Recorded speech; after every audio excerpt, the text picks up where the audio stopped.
Today we're going to be talking about how to select conductors based off of a desired circuit size.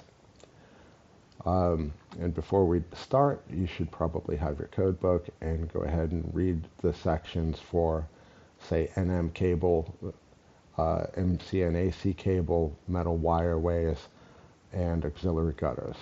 Each of these have a section that either allows exemptions or modifications of what we're going to be talking about further. So if you're using any of these, you're going to want to somewhat know about and understand if these are applicable to you. In the codes that we're going to also be talking about below, there's repeated reference to 11014C1. This relates to termination ratings for conductors for over 1 and under 1, or over 100 amps and under 100 amps. And then we're going to be talking very briefly about 31014 A1 through 3. This has an exception that allows you to not have a higher temperature rating be allowed for an entire circuit length if it's under 10 feet or if it's under 10% of the circuit total length. It's really helpful to make use of this one, and it's a good thing to understand going forward. Then we're going to also be talking very briefly, although this is a very complicated topic, about 31015 and its many adjustments to the tables in specifically 31016 for final selection of conductor ampacity based off of a desired circuit size. And this code section is written in a forward selection of it, and many people, like myself, have learned it and use it often in reverse. And you can do it backwards or forwards, it doesn't matter. You will always basically come up with the same values. However, one of them is going to be a little bit more efficient in use rather than the hunt and peck in the reverse use of this set of formulas and applicability to the tables. So let's focus on the forward selection of conductors based on circuit size first, as there's reasons to also know these items in reverse order as well, and we'll talk about why later. Now let's talk about what some of these are, and if you've got your code book out and have sort of thumbed through some of the sections for NM cable, NMC cable, and wireways in 37622B, and auxiliary gutters in 36623A. If you've looked in there, you'll notice that some things don't apply, and some things get modified if you're using things like those. Those code sections are really good to know going forward, and if you're ever getting tested, those are things that are going to be flags and questions for you. For instance, if you have a wireway and it says that it has 32 conductors in it, that thing is a flag in your question, because metal wireways have no applicability to the rating under 30, but at 31 they do, and it's really dramatic. And now in the sections 31015A, this is going to be referring to circuits over 100 amps or under 100 amps, and it's going to point you back to 11014C1, so you should really have a really good understanding of how that's going to affect the final determination that you have. Conductors are never directly selected from the 90-degree column, only for derating purposes only in the codes below. There are a handful of very specific, very extremely rare times where you have a splice point and a splice point that have 90-degree terminals, and that is going to be so rare that you may never come across it. So don't rely on that. we're going to be always sort of shifting back in to choose from the 70-degree column or the 60-degree column based on conductor size. In 31015B, this is an ambient temperature correction. And we'll also have to remember that there's an exception to this rule for under 10 feet and under 10% in 31014A2. And we're lucky enough to live in an area where our temperature correction is 1. The factor that we apply is typically going to be 1 unless it is in a mechanical room or in an attic or something like that. And then we're going to also be talking about 31015C, and this is going to be adjustment factors for more than 3 current carrying conductors, and we're going to be using this a lot. This often gets affected by routing. If you have lengths that are bundled longer than 24 inches, or if they go through a wireway, or if you're putting multiple conductors in a conduit, it's not often that you're going to be running just 3 current carrying conductors in a conduit. I've got a note in here. The magic number is 9. I say this often to people because the number 9 is where everything goes up a size. If you put that 10th conductor into that conduit, it means that every conductor in there needs to shift up a size for smaller conductors. And sometimes it'll really have an adverse effect on larger conductors too.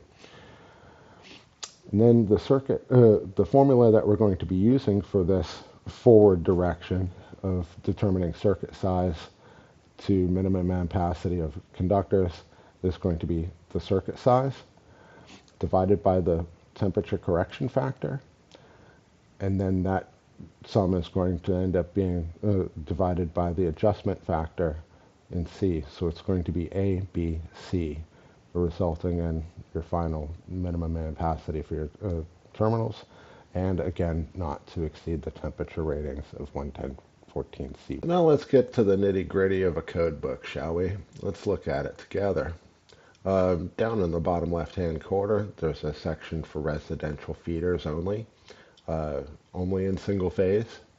And they put this into the code, then they took this out of the code completely, then they put it back in. It's been rather problematic. I think it actually dumbs you down from understanding the nitty-gritty of what we're going to talk about here in a moment. Because it takes you out of practice from doing it on other feeders and branch circuits. And on top of that, I do a lot of larger houses with 3-phase services, so doesn't really apply to me sometimes.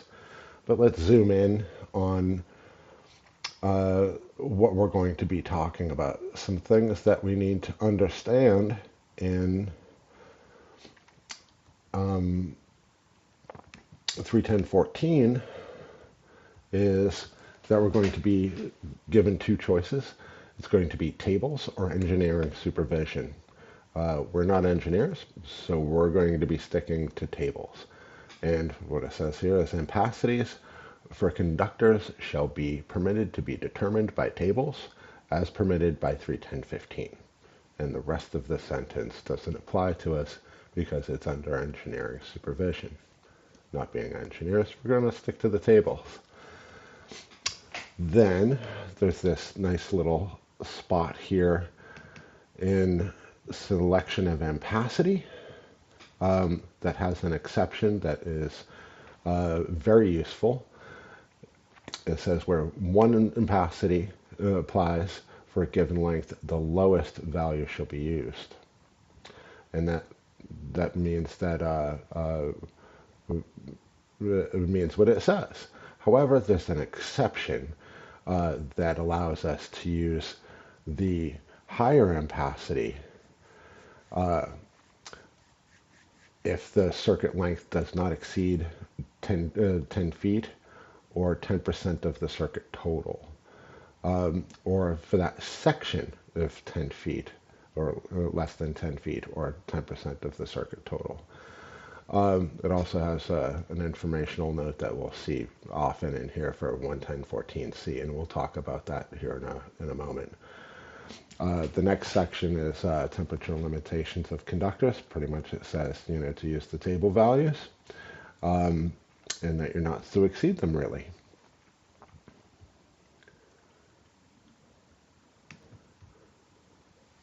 Now let's talk about 310.15, the ampacity tables. It has a number of sections. We're going to be focusing today on A, B, and C. In A, it tells us that ampacities for conductors 0 to 2000 volts shall be specified as in table 310.16. That's a primary one, through 310.21. As modified by 310.15a through F. Again, we're going to be focusing on the A, B, and C sections of this today. Then let's get a small section in there about engineering supervision. Again, that doesn't apply to us. And then we're going to be looking at this next paragraph, which the temper correction and adjustment factor shall be permitted to be applied to the ampacity for the temperature rating of the conductor if the an adjusted opacity, and then it shoots up to the other portion of the page here, does not exceed the ampacity for the temperature rating of the termination in accordance with provisions of 110.14c. Again, we're going to go over that here in a moment and look back at that particular one. Section B refers to ambient temperature. Again, in this section right here in the first portion of it, says ampacities for ambient temperatures other than those shown in the ampacity table shall be corrected in accordance with 310.15 B1 or B2. We'll talk about those in a moment. And then the rest of the sentence doesn't apply to us because this calculation here is for engineering supervision. Now let's talk about those first two portions. We're going to be looking at 110.14c, which is a target from 310.15a. This section here has what is often referred to as the over one and under one rules, or the over 100 and under 100 rule. In this section, it has relates to termination ratings on breakers and panel lugs. There are a handful of locations where you may end up having 90-degree lugs, but they are so rare you'll never see them really. But for the most part, you're going to be dealing with under number one or under 100 amps is going to be the 60-degree column based on its higher temperature ratings calculated back to this. And for over 100 amps, you're going to be going to the 75-degree column. And these temperatures are not to be exceeded. So when you get to the final table at 310.16, whatever you calculate down to cannot exceed either of these two columns based on the over one or under one. Then ambient temperature correction factors. This has two tables. One is at 86 Fahrenheit and the other one is up at 104. We're lucky enough to be in a region that has an ambient temperature of 74, and we'll be using this upper table in B1 as opposed to B2, and those are going to end up typically going to end up being a factor of 1, and I'll mention why here in a moment. We'll zoom in on that. Most of the time in a conditioned building, you're going to end up in this either one section or maybe even a slightly lower. But for the most part, you can use one. and that makes this calculation that we're going to be doing rather easy.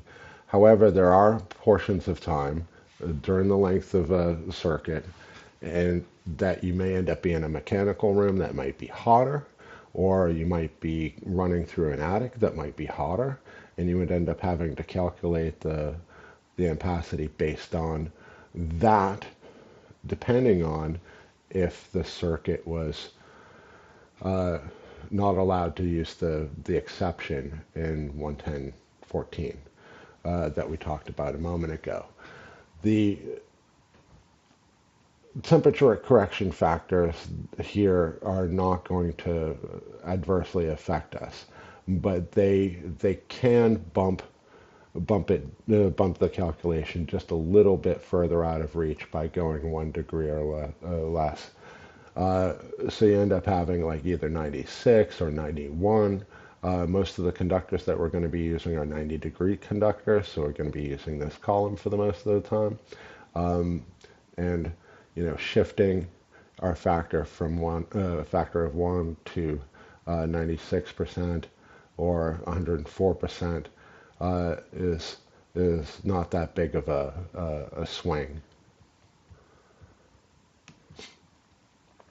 Now let's talk about the last section that we're going to be focusing on today is 310.15c.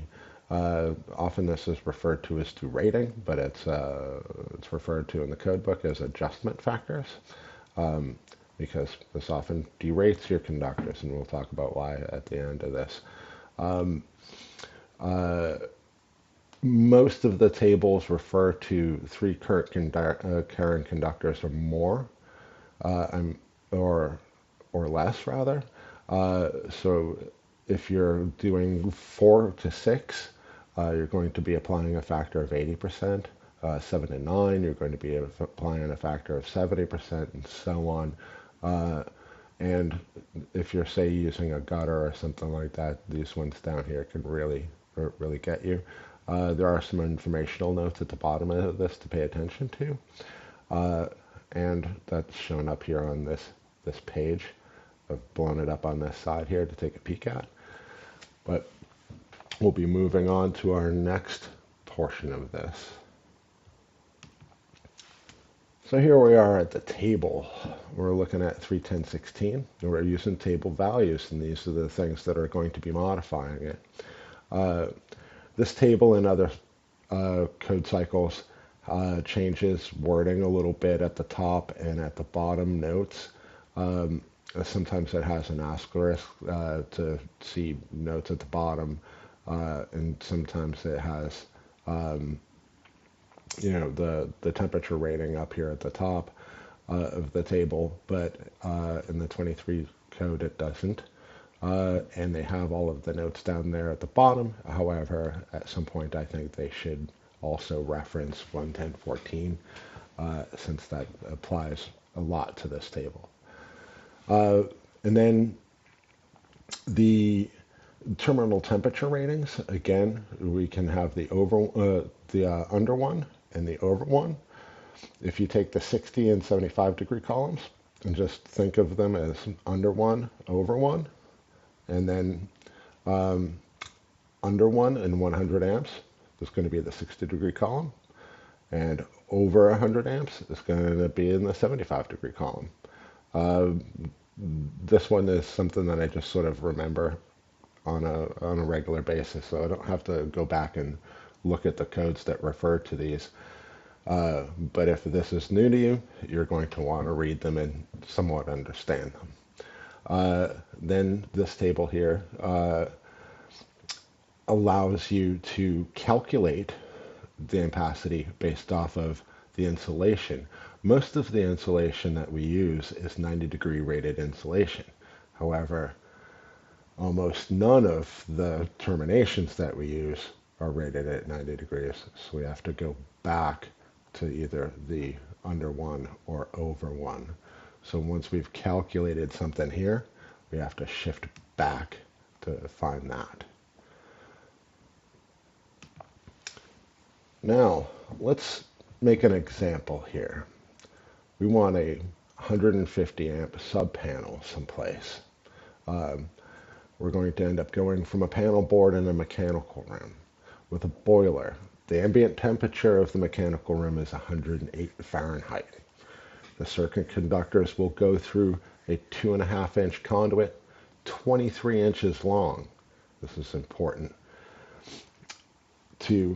With 6 other current carrying conductors into an 8x8 by 10-foot long metal wireway. It's going to be traveling 8 feet horizontally in this metal wireway with 20 other current carrying conductors to another 2-inch EMT conduit 120 feet through the building, then to a final destination for a sub-panel.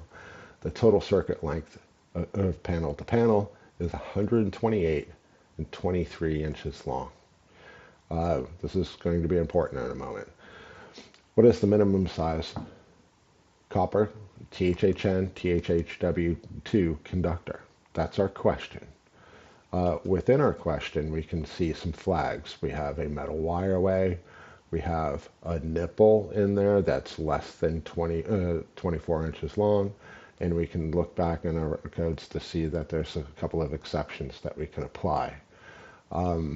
Then there's the total circuit length. This question's got a lot of little flags in it. So what the items that we're going to be that we're going to need to go forward? The circuit is over 100 amps, so we can't exceed the value of the 75-degree column.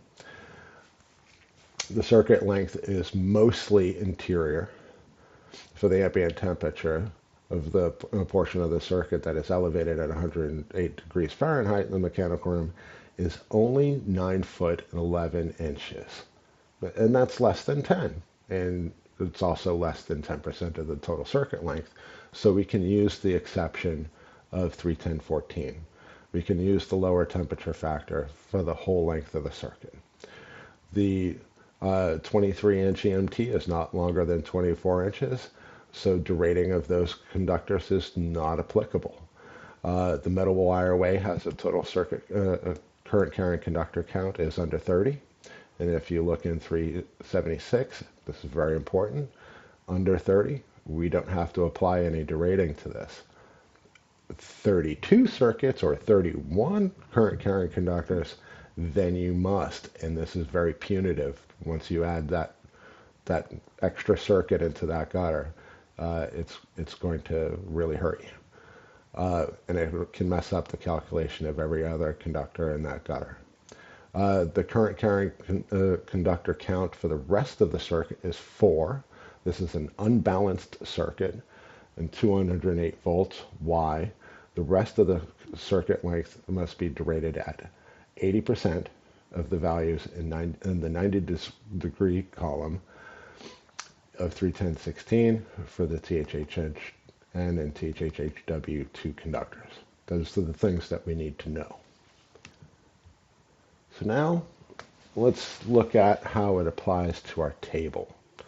Our example is based on a factor of 1 based on the ambient temperature, all right, because we have made use of that 31014 exception for the less than 10 and less than 10%. With a factor of 1, there's no change. We're going to just do the math for it anyway. And that is temperature. It's 150 amps. This is our circuit breaker size that we're looking to find a conductor for. And we're going to divide that by a temperature correction of 1. We could have skipped this one because it equals 150 amps. But we're just doing the process here. Our next thing for 31015B is the terminal temperature ratings. Gives us a window of what we should not exceed. And then the next item is going to be where we're going to be modifying our correction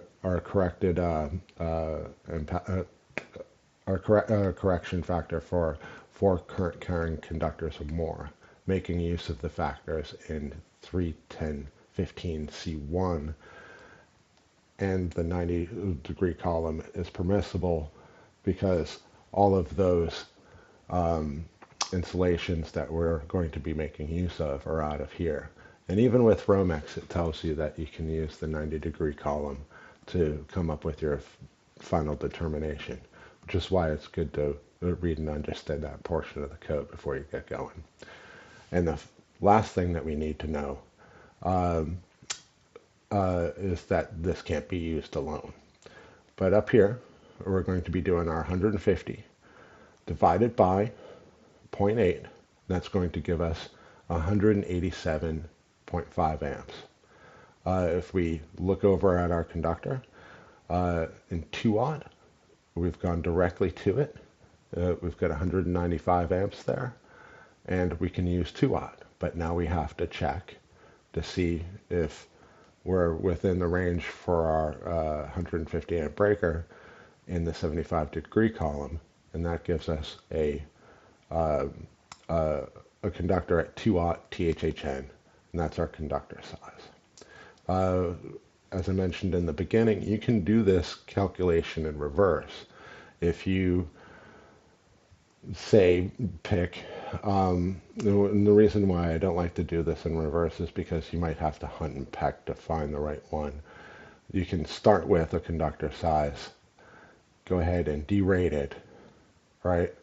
And then end up with 136, and that'll end up, say if you chose 1-aught, that'll give you 170, and then, you multiply in this case at 100, and then it'll give you 136. And that and that doesn't hit your breaker size, so you're going to have to start again. Then you're going to have to pick another conductor. You'll choose 2-aught for 95 times, 0.8, which is your 80%. It'll give you 156. And then you apply your temperature correction at 156 and determine if your breaker size is okay on that. You can also skip this.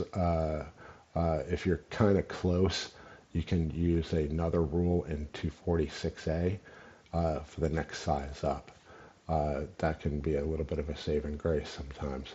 But going in this ABC method, since I've started using that method, has always resulted in the same result pretty much every time. I don't think there's an opportunity for it to have one result come up with a different result in which direction you go. Since I've mentioned it, there is an opportunity. What if your target circuit breaker size was slightly less than what was shown in the 75-degree column? It is possible to make use of another code to evade upsizing.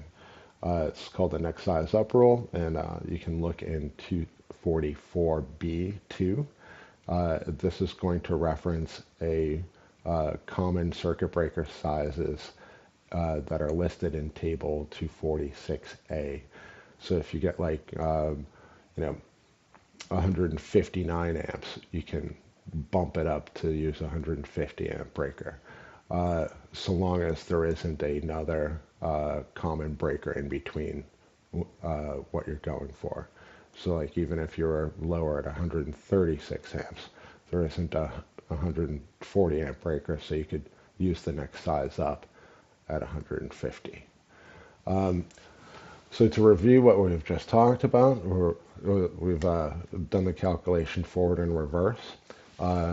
If you're going to be doing it in forward, you're going to take your circuit size, divide it by the temperature correction factor, take that sum and divide it by the adjustment factor, and give you a minimum ampacity for your conductor. And then, of course, not to exceed your 75-degree column on your over 1, under 1.